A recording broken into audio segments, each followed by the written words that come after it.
মিছিলে হামলার প্রতিবাদে পথ অবরোধ করে বিক্ষোভ। আমাদের চ্যানেলে সম্প্রচারিত বক্তার বক্তব্য নিজস্ব মতামত, এর জন্য চ্যানেল কর্তৃপক্ষ দায়ী নয়। এই চ্যানেলে প্রকাশিত প্রতিটি অনুষ্ঠান কোনোভাবে ক্ষতিকারক বা অবৈধ কার্যকলাপ প্রচার করে না। এখানে সম্প্রচারিত প্রত্যেকটি অনুষ্ঠান শিক্ষামূলক উদ্দেশ্য নিয়েই তৈরি। বিজেপি প্রার্থী ও কর্মী সমর্থকদের উপরে হামলার প্রতিবাদে রাস্তা অবরোধ করে দফায় দফায় বিক্ষোভ দেখালো গেরুয়া শিবির। ভোটের দামামা বাজার সাথে সাথেই আবার নতুন করে রাজনৈতিক অশান্তি শুরু হয়েছে। ঘটনাটি ঘটেছে পূর্ব মেদিনীপুর জেলার পটাশপুর বিধানসভার আরগোয়াল ব্রিজের ওপর রাজ্য সড়ক অবরোধ করে বিক্ষোভ দেখায় বিজেপি। তাদের দাবি, ভগবানপুরের বিজেপি প্রার্থী শান্তনু প্রামাণিকের নেতৃত্বে একটি বিশাল বাইক মিছিল আরগোয়াল থেকে 700 মাইলের দিকে যাচ্ছিল।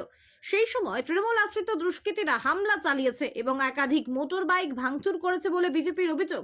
পাশাপাশি ভগবানপুরের বিজেপি প্রার্থী শান্তনু প্রামাণিককে আক্রমণ করেছে। সেই সঙ্গে শতাধিক বিজেপি কর্মী এবং সমর্থকেরা আক্রান্ত হয়েছে বলে দাবি বিজেপির। এই ঘটনার প্রতিবাদ এদিন বেলার দিকে রাস্তা অবরোধ করে বিক্ষোভ দেখায় বিজেপি। যদিও তৃণমূল এই সমস্ত অভিযোগ অস্বীকার করেছে, তবে বিজেপি নেতা ও ভগবানপুরের বিজেপি প্রার্থী শান্তনু প্রামাণিক কি বলছেন শুনুন। যে ওসি পলাশপুর থানার ওসি চন্দ্রকান্ত শাসমলের নেতৃত্বে আজকের আমাদের মার খাওয়ালে আমাদের গোটা 25 বাইক এখনো পাওয়া যাচ্ছে না। আমাদের অনেক কার্যকর্তা পাওয়া যাচ্ছে না। আমাদের মহিলা মাতৃশক্তিকে মারধর করেছে, আমাদের কার্যকর্তা মারধর করেছে। সেন্টার পোস্ট না থাকলে আমিও মরে যেতাম। পুরো আমাকে মারার পরিকল্পনা মারা পড়ুয়ার মালিকের নেতৃত্বে এরা চাইছে ফাঁকা মাঠে বল দিবে। ভারতীয় জনতা পার্টি আমাদের গণতন্ত্র প্রতিষ্ঠার জন্য শেষ রক্তবিন্দু পর্যন্ত লড়াই করবে।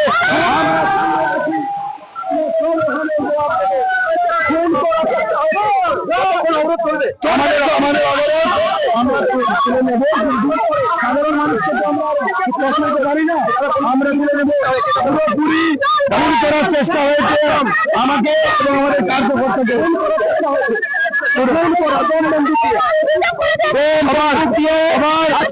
মহিলাদের হাতে অস্ত্র তুলে দিয়েছে, একদম মহিলারা অস্ত্র নিয়ে দৌড়ে আসছে, বড় বড় ছড়া অস্ত্র, এবং একজন বলছে বন্দুকগুলো বের কর, বন্দুকগুলো বের কর। যদিও সমস্ত রকম ওদের আগ্নেয়াস্ত্র সহ ওরা আমাদের মারার পরিকল্পনা। ঠিক আছে, মহিলা আক্রমণ করেছে। বিজেপির এই সব অভিযোগ অস্বীকার করে তৃণমূল। তবে কাথি সাংগঠনিক জেলা তৃণমূলের মুখপাত্র অপরের সাতরা তিনি কি বলছেন শুনুন। ভয়ে ভীত আরগোয়াল অঞ্চল তৃণমূল কংগ্রেসের পক্ষ থেকে ধন্যবাদ জানাই আমাদের গ্রাম পঞ্চায়েত এলাকায় আসার জন্য বিজেপি প্রার্থীকে। তিনি দেখে যান যে আরগোয়াল 2021-এ যে অবস্থা তারা তৈরি করেছিলেন, যে পরিবেশ সৃষ্টি করেছিলেন, আজকের তিনি কত সুস্থভাবে ঘুরতে পারছেন। কিন্তু জনসমর্থন না থাকার কারণে এই ধরনের একটা অভিনয় করার চেষ্টা করছেন, হাইলাইট করার চেষ্টা হচ্ছে যে আরগোয়াল অঞ্চল তৃণমূল কংগ্রেস তাদেরকে বাধা সৃষ্টি করছে। প্রশাসন সঙ্গে রয়েছে, আমরা ধন্যবাদ জানাচ্ছি প্রশাসনকে এবং উনাকেও। উনি আমাদের এলাকায় ভোট প্রচারে আসুন, কারণ প্রাক্তন বিধায়ক যা উন্নয়ন করেছেন আর 2021-এ যা এই পরিবেশ তৈরি করেছেন তার বিপক্ষে মানুষ মমতা বন্দ্যোপাধ্যায়ের প্রার্থী মানব পড়ুয়ার পক্ষে কোন জায়গা তৈরি হচ্ছে, এবং আরগোয়াল অঞ্চল তৃণমূল কংগ্রেস মমতা বন্দ্যোপাধ্যায়ের সঙ্গে আছে, এটা প্রমাণিত। আমরা কোনোভাবে বাধা সৃষ্টির যে রাজনীতি, ঘৃণ্য রাজনীতিকে আমরা ঘৃণা করি। নিশ্চিতভাবে এই এলাকায় প্রার্থী তার প্রচার স্বার্থ যেভাবে করার দরকার রয়েছে তিনি করবেন, আমরা তাকে ধন্যবাদ জানাই।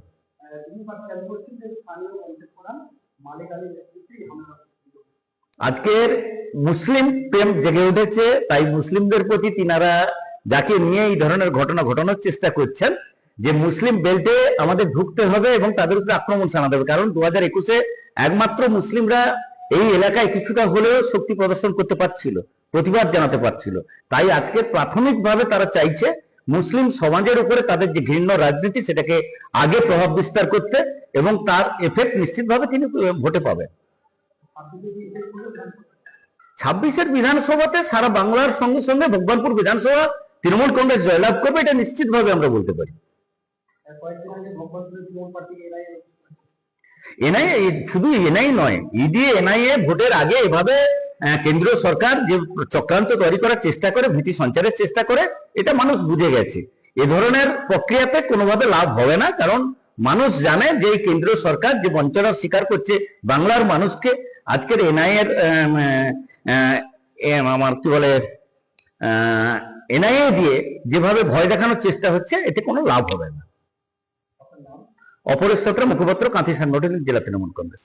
যদিও পটশপুর থানায় এখনো পর্যন্ত লিখিত কোনো অভিযোগ দায়ের হয়নি। পটশপুর থানার ভারপ্রাপ্ত আধিকারিক বলেন, লিখিত আকারে এখনো কোনো অভিযোগ দায়ের হয়নি। অভিযোগ পেলে তা খতিয়ে দেখা হবে।